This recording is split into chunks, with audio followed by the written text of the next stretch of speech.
All right, people, welcome back. Harmless Dave here on the Harmless Dave channel, talking about real music and doing it in real time for a few real people just like you right there. And just like me here.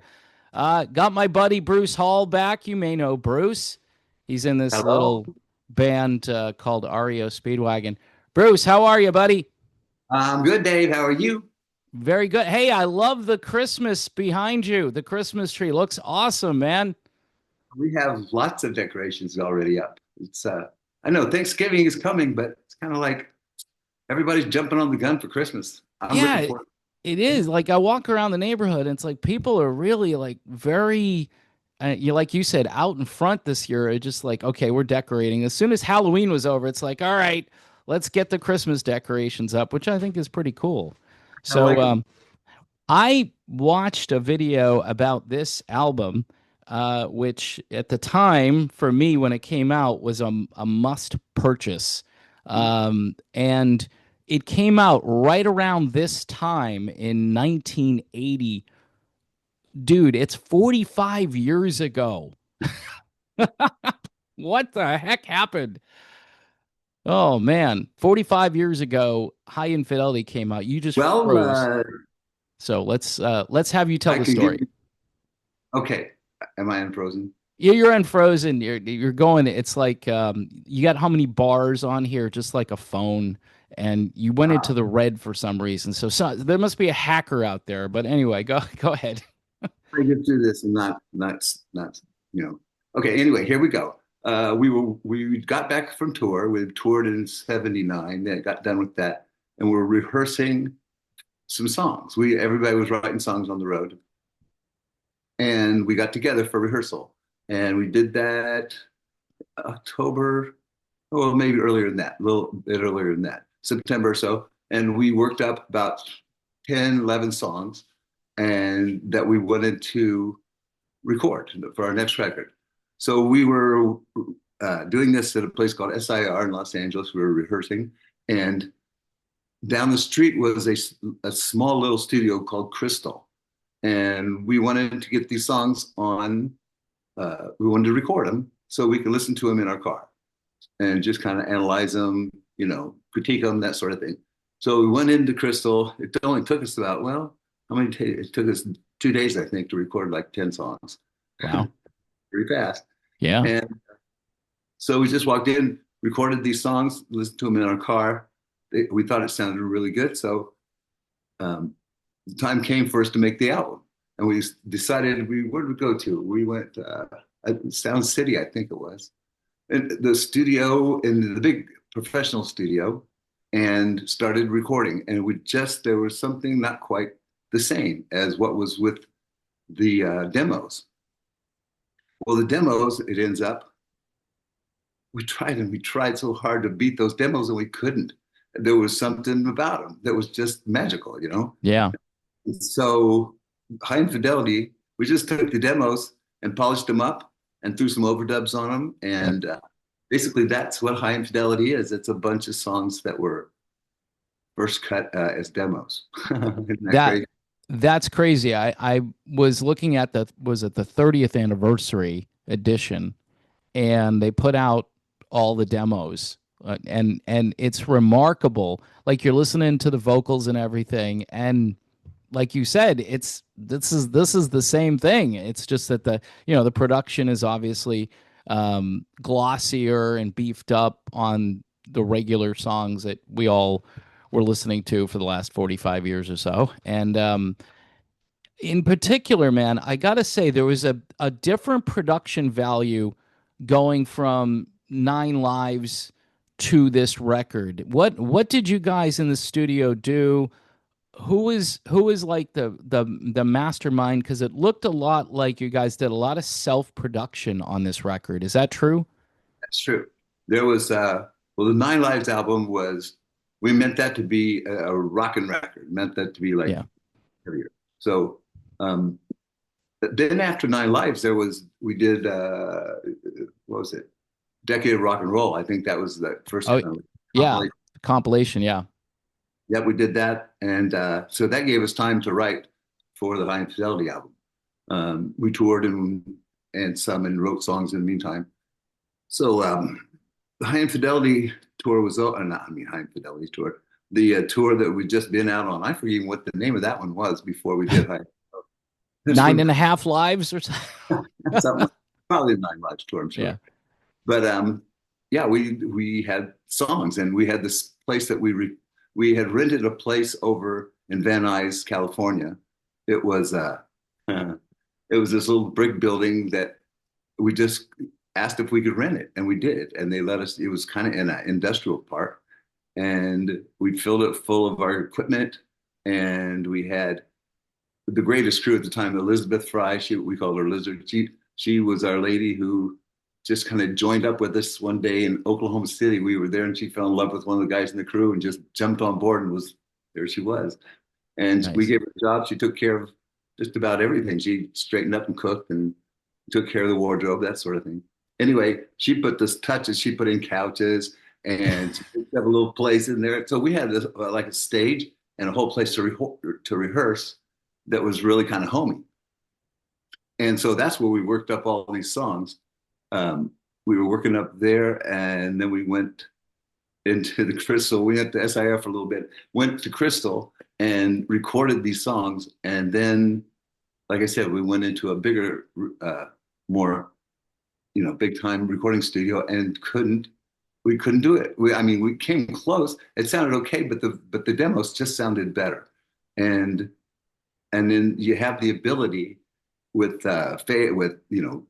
EQ and all the fun stuff you can add to sound in the studio. So we fixed them up. We fixed up the demos and threw it out there. And little did we know it was going to go crazy. Did so you guys had no idea. Like you Oh, knew these were good songs, but yeah, you're like, okay, this will be maybe another step, another progression in the career, but you didn't know like 10 million albums, right? this is what we were used to. We'd go on tour. We would write while we were on tour, but then we would come back home, take a month or two, maybe three at the most, and work up a new batch of songs, record, and then give it a title, package it up, give it to the record company, boom, we're off again. That's just what we. That was everyday life. Did you guys have a party when Keep On Loving You hit number one? Oh yeah. And the cool thing about it was we were in Chicago at the time. We were playing a couple of nights in Chicago and at this theater, and I forget the name of the theater. But yeah, the album went to number one. The single went to number one. Our manager was out with us and called us on the phone. We went up to his room. He told us it was number one, so we all started jumping on everything in beds and each other and having. If you guys had, like today, everybody have a cell phone. If you had cell phones in those days, you could have had some great home movies, right? That's Nothing like. just that's just good stuff. Now, this was what number album was this for REO Speedwagon? Because I don't do good at the math there. See, I think Nine Lives was I think the Ninth, 10th, right? Or if you count the one in between, which you guys was like a compilation. so it So was like the 11th album. 11th. Okay. So were you under any pressure? Like, was the record label like, okay, guys, we've been, this has been, because record labels today, they would be like, okay, an album or two, and yeah, you didn't Well, sell a million copies or get a billion streams on whatever platform. So see you later. But these guys were like very patient and they believed in you guys, apparently, yeah, right? can't do that these days. They wouldn't give you the chances that they gave us back. I mean, that was just the nature of the recording studios. And at the time, we I think had nine or you can tune a piano, but you can't tune a fish hadn't done so well. Then we probably would have. They might have thought about showing us the door. I'm sure they were thinking about it at the time because REO was a big Midwestern kind of band. We'd been opening up for lots of other bands, the Brothers, and who else was coming through there. But anyway, bands like that, we got on bills with them, but weren't really national headliners yet. But the Tuna Fish record had some good songs on it. It had "Time for Me to Fly," had "Roll the Changes," Yep. uh, those songs, which got some attention. And then we went right from that into the Nine Lives album, which had "Back on the Road Again" on it. Yeah, not a bad song. Good song. And then what did we do next? Gosh, we just kept, it seems like it gets kind of blurry just because we work so constantly. You Just, guys were road warriors. Yeah, you guys were just a road band. That's why those live albums too sound so good that you guys did because it just you could tell. It's like your natural, it's like a fish going in the ocean, you guys. The natural environment was the road. yeah, that's exactly right. We learned how to play our instruments pretty well. We had Gary Richrath was a Hmm. monster. Yeah, And this, absolutely. Now, the creative tension, all right, I guess was maybe one of the reasons, toward the end that things kind of split in different directions with REO. But I think the creative tension, or just creativity, we won't call it tension because I don't think there's any tension on High Infidelity. I think it's Gary and Kevin and you and Neil, everybody, Alan, everybody's firing on all cylinders, and it's a very creative time. There are all kinds of nice different touches, like on In Your Letter. There's kind of like this 50s thing going on. And you're at the very beginning of this album on Don't Let Him Go. That's you coming in. I mean, when you drop that needle down, we're hearing from Bruce Hall, like boom, right there. I mean, that's that's got right. to make you feel good. And that's still kind of a big concert tune, like to open the show with, right? That's what we started every almost for like the last 10 years. It seems like "Don't Let Him Go" was the first one. Yeah, that song. It was that was a Kevin. Kevin came in with that idea, but the idea of the Bo Diddley beat, I'm not sure where that came. It might have come from Alan actually. Dunk, dunk, dunk, Dun, dunk. dun. We were all throwing ideas around. That was that group, that unit, with me and Gary and Kevin and Neil and Alan. We were very we almost could think what each other was thinking, that sort of thing. It was like we played together long enough and enough shows, and you just kind of got the feel for each other so much that you can also understand everything that what a song needed and who was going to play what. And that's I think that's one reason why the demos for High Infidelity turned out so great because we were just playing. When you went in the big studio, then you were trying to make a record. Then, right? You were Yeah. trying to, so it gets a little more intense, a little bit more, and you're trying to almost play too perfect. It's like the microscope's on you, and you want to do the best you can. But at that time, what it does, it takes away some of the spontaneity of the whole situation. So Yeah. when you're doing a demo, it's like almost you're all playing at the same time. You're just bouncing off each other. You're playing the song like you did in rehearsal. So that's part of the energy that's involved with High Infidelity. I think that's part of it for sure. Yeah. I mean, it almost like those demos are kind of like, we're playing this live. We're just going to play it like we always do. And then, you take it into the studio and obviously it gets dressed up and it presents a little better for radio airplay and so forth. But the bones of those songs they're right there. I mean, just like the there's so many good, I mean, the whole thing, I mean, is just a great album. But you think of, these iconic songs, Take It on the Run and Tough Guys was a big song where I lived up in Boston. They played that because that had an S bomb in it and people wanted to hear that on the radio, man. They want Yes, it did. and in Out of Season, I think I told you last time you were on. It's like Yeah, my one of my personal favorite songs. I don't know what it is about that song, but it kind of glides. It has this zip to it. And the theme of the album, right? I was going to ask you about this. I mean, it's just a very super creative album title.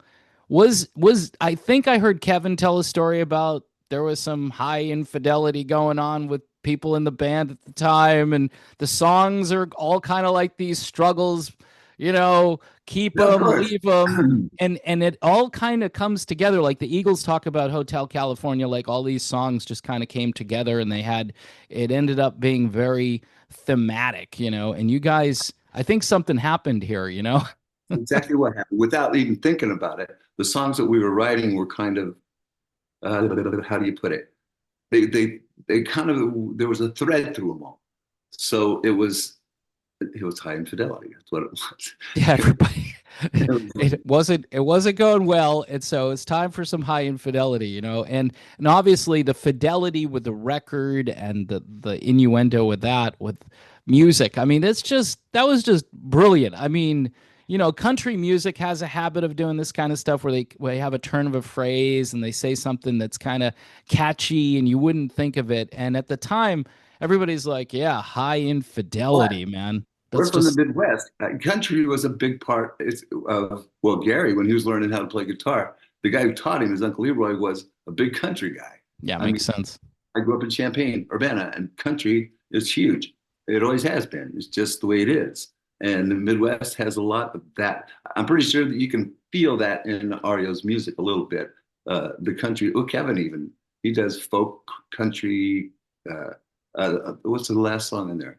I Wish You Were There. That's a little bit almost kind of country, a little Yeah, bit, but yeah, especially in the demo. I thought it was I mean, the way it was done was very, all this acoustic. You guys, the layering of the instruments with the electric and the acoustic, and then the electric comes in, and then obviously Gary just comes in like a beast at some point and just tears. It's like he tears the cover off the baseball. You know what I mean?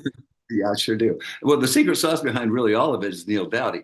He's the one, he's the keyboard player and the synthesizer master. He can, he had come up with all these sounds and parts to put on Did these songs. he did he love the 80s, man? Because the 80s were all of a sudden bring in all these keyboards, this Yamaha over here and all these different things. And before he was probably just playing like an old-fashioned piano or a Hammond or something. No, But no. then, He was way into his synthesizers way back when they were just small. There was like not much of anything. But well, yes, when the that thing came around, the electronic music, Trout was in heaven. He then we call him Trout. That was his nickname. that was just cool. Yeah, and he did. In fact, that one song he heard one time. This song goes, "Don't you want me? You know I don't believe you when you said that you Yeah, want." Human League, yeah. He goes, "That's going to number one." And he And was I said, right. "Well, at the time I said you're full of crap," He was and he proved me wrong. He knew it. He heard it, and yeah, it's like an earworm, it's like a brain dun, dun, dun, dun. You just it whether yeah. you like it or not, and some people probably don't, but So, so um I was dancing to it. Everybody I knew at the time. you were I mean, dancing in, were you, Dave? You danced it up. Dancing Dave back in 19, what was that? 80, I want to say 83, 82, Yeah. maybe on the Human League. I don't know. Big Right right. around right around when you guys put out Good Trouble, I think the Human League, that's when they kind of broke. And let me talk about Good Trouble briefly. Just, a lot of people, and I don't know what happened. I think I asked you this when you were on before, but when you listen to those records next to each other, there's a very similar vibe, very Yeah. similar production value. Even the album covers is like the aftermath of what happened last night, which I thought was brilliant, right? You see the maid and she's looking in the room like, holy crap, what happened in there last night? This is Yeah, smart. High Infidelity. We took our time with it. Well, I just didn't say it. That came out by its. Yeah, it set the whole rocket ship Were you taking off. under pressure though? The record label's like, do it again, man. Well, we wanted to do it again. That's basically it. I mean, everybody was happy. They were happy. We were happy. It was such a surprise that it did what it did. I mean, something I can't even explain it to this day. Exactly, it was in the right place at the right time. It changed all of our lives. And Absolutely. Yeah. so then it was time to make another record. Time to make a new record. And we're always, take your guitars on the road and you're working on songs and there's time to get in the studio. And what did we do first? We did I'm trying to remember. We didn't record them in the sequence that they are on the record. But yeah, Sweet Time, I think it's the first song. Take Our Sweet Time. Anyway, we were thinking more along the lines of that was a success. The high Right. fidelity, what do we do there? So let's try and not really recreate it, but we knew that they were songs that radio liked because they were Yeah. played. Yeah. So we were trying 100%. to get the time, the time of the length of a song, the right amount, and all this stuff. Put too much into it, but I thought that was a good album. I did. I thought it was a good record, but I know that Kevin thought it was. He didn't have enough time to do something, and he didn't care for it much. But I thought it was good. I thought it was a good one. I don't know. It's the whole industry, even going way back. You listen to things like later on and you think to yourself, this, you know, you hear a lot of this should have been hit, this should have been big, it should have been bigger. I think those two records, like if you did one of those two on one CD type things, I don't know if Epic put that out or CBS or whoever's doing it now, but those two records to me go together. The production value, you know, you listen to Keep the Fire Burning, right? Which I think was the first single, right? Uh, That that to me sounds like an extension of what was going on High Infidelity. It's like, okay, we're going to pick up where we left off, and here's, you know, phase two of that. But it's a well, that, mystery then sometimes. we were all in the same headspace at the same time. Still, we were all going through. You know, we were all we really had at that point in time was each other because the world around us had gone whack. I mean, in a good way. Yeah. And we were playing basketball every day. That thing, we were exercising like crazy. Just we get in the studio and we record for a while, then we go, let's go play basketball, and then we go play basketball. Of course, what happens when you play basketball? I mean, I remember getting my finger jammed. Rich Rath did something to his elbow. We had to Wow. slow down. Yeah, yeah, yeah. If you'll Man. notice on which song is it? What are the songs on? Is it "Keep on Loving You"? I think it is. Gary's got his hand, his arm is in a sling. You can't tell they've got a his coat is over it and it's been taped up, but his arm is like in one Wow. spot because he broke his arm playing basketball. We used to play basketball every day, and it was pretty competitive. It, Man, that's an interesting story. So you should, hey, you should write a book. You know what I mean? The REO Chronicles or something. You I mean, people look, this is music I grew up listening to. The people I, you know, appeal to probably just this is one of their favorite albums of all time. And if it isn't, it should be. You know what I'm saying? Um I suppose but people might want to hear some of the backstories behind, behind the music stuff, but at the right. same time, I don't know. I've never thought about writing a book. If anything, I'm thinking I thought about um, I don't know. I'm getting into little kids these days, little babies and stuff. It seems like. Well, I'm a grandpa. That's why I got a little baby running around here. I gotcha.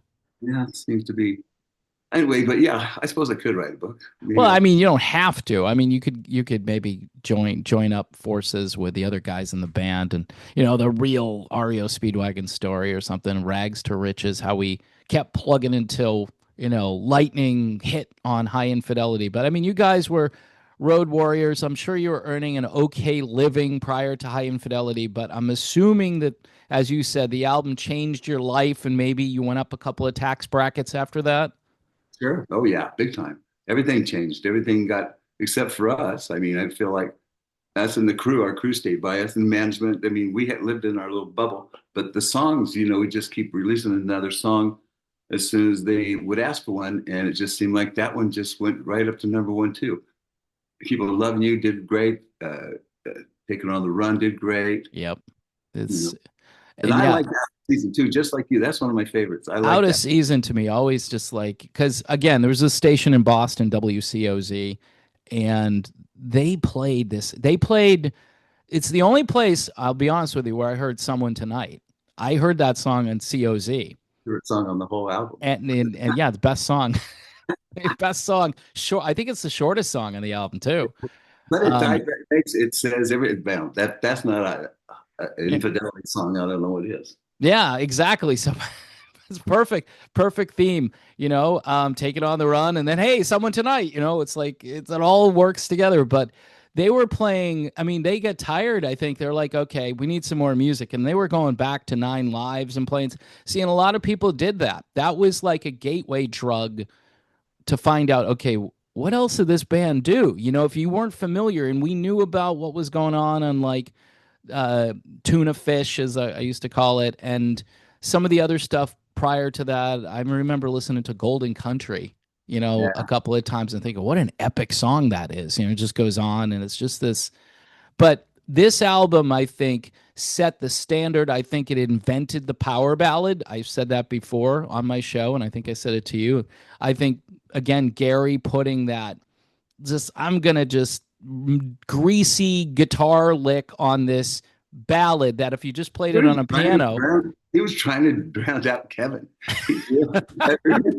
I mean, it started that way. When we were Kevin be up there, Kevin thought he had a song that was okay. And he started blink, ding, ding, ding, ding, ding, ding. Started doing that on the piano. Yep. And Richard, we were at rehearsal, and he gives me that look, like, and so he goes up there. Let's get started with rehearsal. Let's stop playing that thing. And Broden just keeps playing it. So Gary starts figuring out, well, at least I'll do something in the right key. It's in the key of F. And I'll be damned. We're all going, that sounds kind of good.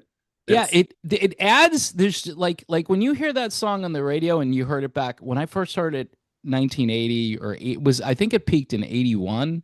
I want to say cuz this again the album comes out November of 1980, but it dominates 81. It's just everywhere in 81 like and you guys at that time must have been like, we're going to be busy for a long time, because the radio kept playing these songs and rock stations at the time were they're kind of feeling their oats with this new AOR format, which you guys I think were right at the beginning of, MTV. and yeah, Yeah, and MTV was a part of that whole. and that's that when I heard that song on the radio, I'm like, this is a little different. I knew it's a ballad, and you talk about Neil with the keyboards because his Yeah. keyboards on that, especially the ending, that's a country ending that he does on that track.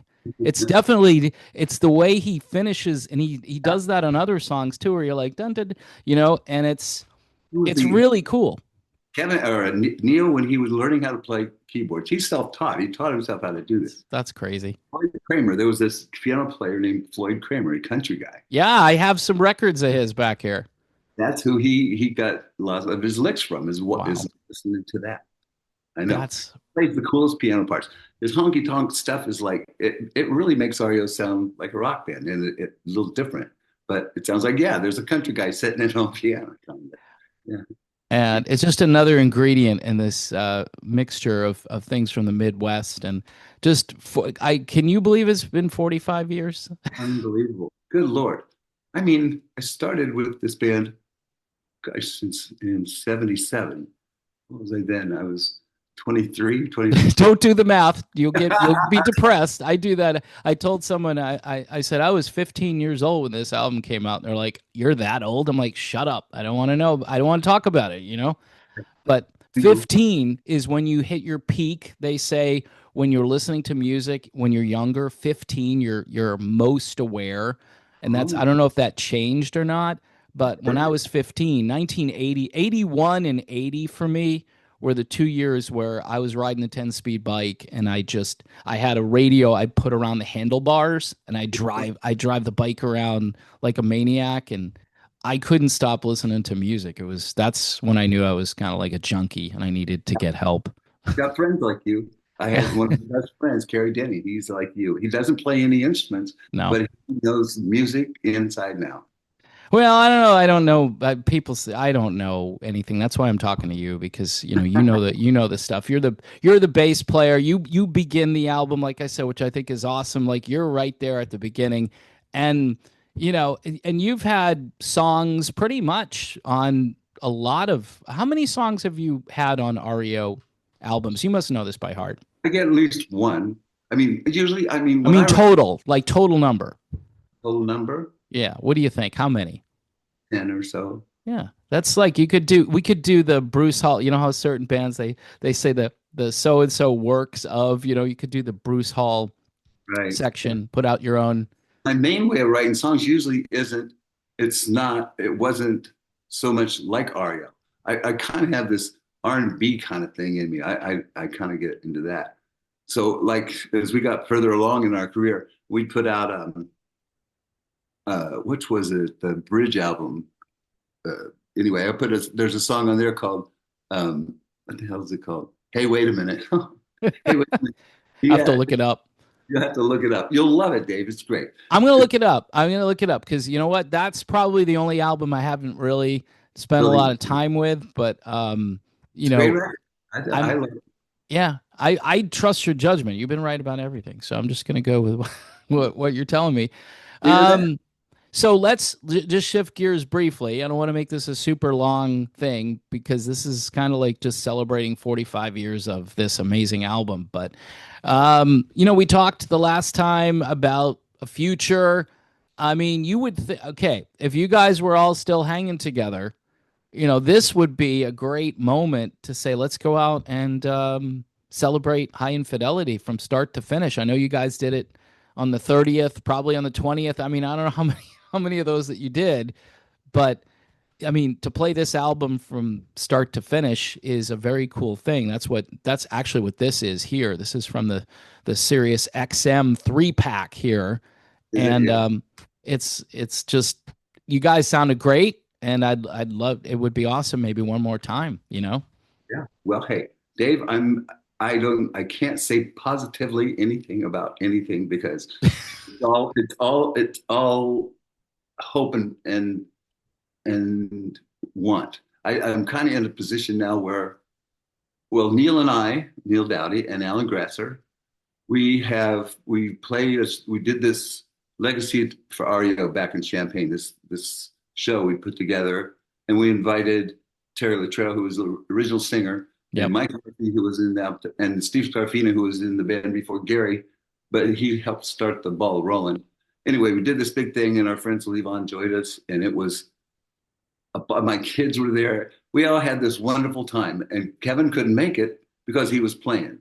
He says that we put this thing together on a date when we knew he couldn't be there, but that's not true. He was invited to come, but he just couldn't make it. So anyway, the University of Illinois, then that went over really well, that show. And they invited us to come back in September. Was it September? Yes. To play at the halftime show. They were going to Yep. do this halftime show. We get to play with the marching band, which was so Just much so fun. that's cool. It was cool. We couldn't. I mean, we've never done anything like that before in our whole careers. And Kevin made it for that. So he came back, and we we kind of got along. I mean, it wasn't the greatest, but at the same time, it wasn't like I don't know how to present it really. That, yeah. But anyway, it was a nice thing to have all four of us back together. We hadn't been together as the four of us for years, decades, Yeah. and it was nice to be back together. And it kind of got everybody thinking. Well, Alan especially, and myself, and well, Neil was kind of retired. Alan hadn't been in the band for 30 years, but we were. Wouldn't it be nice to go out and say goodbye to the fans the proper way, the right way, and give them closure and give us some closure too, to the whole thing. So we've been, how can I say, the three of us have talked about it quite a bit, but I can't seem to get Kevin's answer to it. I don't know what to say about it. I mean, I'm not sure if it'll work or if it's going to happen or not, but I think the fans deserve it. I would love to see them, just it does with the work we put together and the years we were out there, and just to have it fall apart at the end, it feels like we just drove it off a cliff. I would like to be able to go off and at least say thank you to everybody, and they're supporting us for decades. I Yeah. mean, it would be that's what I would want. Yeah. Well, me too. I that's the thing. I think a lot of fans would enjoy that, and I think closure. I've been saying that all along. This is kind of a weird way. It was kind of a tug of war toward the end there, and should it continue? Shouldn't it continue? Then Kevin kind of went off on his own, and obviously that didn't go maybe as well as he thought it would go. So, we're back kind of to maybe do we reboot this and just say farewell and do it in a classy way. I mean, there are a lot of bands, Bruce, that just keep they keep going, man. They AI is big now. Vocals are being auto tuned and piped in, and I hope you guys don't ever. I'd rather see you kind of hit a duff note here or there than Well, you know. that's exactly right. It's got to be real. It's got to be natural. It's got to be real for live. I mean, we had some reverb, Sure, we're all reverb away, man. but that's not it. But I mean, and it raises. I mean, a lot of people are still buying the tickets, which is a little Yeah. bit perplexing, but People are very, people in our call it age group or vintage or whatever. Here's an Um, idea. I this, don't know. This is something I might throw out there just for fun all right. because I've been talking with Kimmy, my wife, off and on about this idea. It kind of was her idea, but um, no band has really. How about if we could get this thing back on track and go out and play as the classic lineup? Me and Kevin and Neil and Alan. I'm not, and probably Levon out there to help us with background vocals and stuff. Anyway, but we're thinking about the idea would be Kevin's got two sons that are very good, and I've got a boy who's a great drummer, and we're trying to come up with maybe it's a pipe dream, but think about ways to if the fans would go for it, kind of hand the business over to them to go out and become, I don't know if you could call it exactly REO Speedwagon, you could call it REO Speedwagon 2 or something, but let them have it. A lot of businesses the guys build up a business and then they hand it off to their children. And I would think if there's people that still want to hear REO songs, it would be great to have it done by the people who are related to the guys who wrote it and put it together. I know a lot of bands are out there right now, like Foreigners out with nobody Yep. playing on any of the records and that sort of Right. thing, which is kind of a more of a tribute kind of a thing. But this would be handing it over to our kids. I don't know if anybody's ever done that. I don't even know if it's possible, but it sure is a Yeah. I after mean, the closest thing I know is like Deacon Fry and the Eagles. right. Um, Right. but you're right. I mean, like an apprenticeship program, like give it over to the kids. And you know what? I think the fans, that's a real legit way too to say, hey, here's the family business. Maybe even these guys create music in the future too, in the same vein as what you guys did. I'd love to hear that continue because people we need this kind of music. They grew up with it. That's kind of been in their family, or they've been around it since they were just. My son has been drumming on. We used to get him this little snare drum. It had a screen on it, felt like a drum head, and he would just play right next to me all night. Well, towards the end of the night, but yeah, and Josh and Shane, that's Kevin's two boys. They're both musicians. They have a band also. But Gary has a son, Eric. But Eric he could be a part of it for sure. But he's not a lead player. He's more No. of a rhythm guitar player. He's Well, old. I know. What do you think? What do you think, Dave? I'm in, man, and whatever you need me to do to help promote this, I'm 100%. I'm definitely on board. I mean, I had this idea and I threw it out in a video about how, you know, how, the classical composers they made all this music, hundreds of years ago, and it was played with the original orchestra, and then another orchestra came along and played it, and they keep playing it and keep playing it, and different people obviously make up the orchestras. I'm thinking like, certain bands you could be like the REO Rock Orchestra or something like that. I mean, you don't have to do that, I but and know. then obviously you're paying a whole lot of people to bring bring the classical instruments in, but to keep the music, think of like Trans Siberian Orchestra if you ever seen them. I mean, they're Yeah. playing all this rock Christmas music, and it's such a spectacle, and it's like honoring all of these great compositions and beefing it up, and you're not putting pressure on one guy to hit the vocals perfectly or anything like that. I'm maybe there are guys out there that sound, I don't know if Kevin's kids sound like Kevin or not. Do they? One point, Shane sounds just like his old man. All right, well, there you go. See, I love that. Just stop there. I mean, full stop. Because then, if you've got a guy who can, if his kid sounds like him, then he's his replacement. Yeah, I mean that's the truth. And then we could, we'd still have a stake in it. We could keep an eye on them, make sure they're, not making the same dumb mistakes we did or whatever. Right. And I don't know. It's all such a pipe dream, but it's something I've never seen done before, and I think would be interesting. Uh, 100%.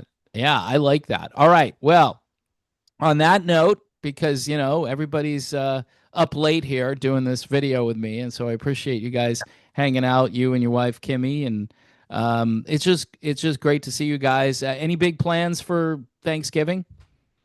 well, yeah, my wife, if yeah, we're going on a Disney cruise. Uh, Nice. yeah, she would live on this boat if I. Yeah, she wants to go there all the time. So we've been Well, on a lot of cruises. So that's where we're going, and we're bringing my daughters out and my granddaughters, and it's gonna be when do you nice. guys eat? Are you gonna have a big Thanksgiving dinner on the boat? Yeah, I guess. Nice. All I right. don't know. See, I'd be worried. Is this boat pretty? It's not like you're gonna get seasick or It's anything, right? brand new. It's called the Destiny, I believe. It's a brand new Destiny. boat. Yeah, so we got to go check it out. And yeah, well, I'm sure there's a place called Palo that we go to that's kind of got fancy food. So I'm sure that's where she's got us booked for that. Man, that sounds like fun. All right. Well, listen, Been with Disney Bruce, 30 years. That's why she's you've got been Disney. Disney for, yeah, I know. She told me about this, she's like a Disney insider. She's got like a special, she gets special perks or whatever at this stage. She should, if she spent that Right. much time with the company, right? It's kind of like you with REO Speedwagon. You deserve special perks. That's right. I don't even know if I could get a front row seat right now. Oh man. Wow. All right. Well, we're going to change all that. 2026. We're going to pray and we're going to say REO, one last hurrah for the guys in REO, and then we hand it over to the kids, and then they take it into the future and build it bigger and better than it's ever been. There you go. I love that. All right, man. You are a good man for coming on here, and I wish you the best for the rest of this year, holidays, and into the new year, brother. You too, Dave. It's always a pleasure talking with you.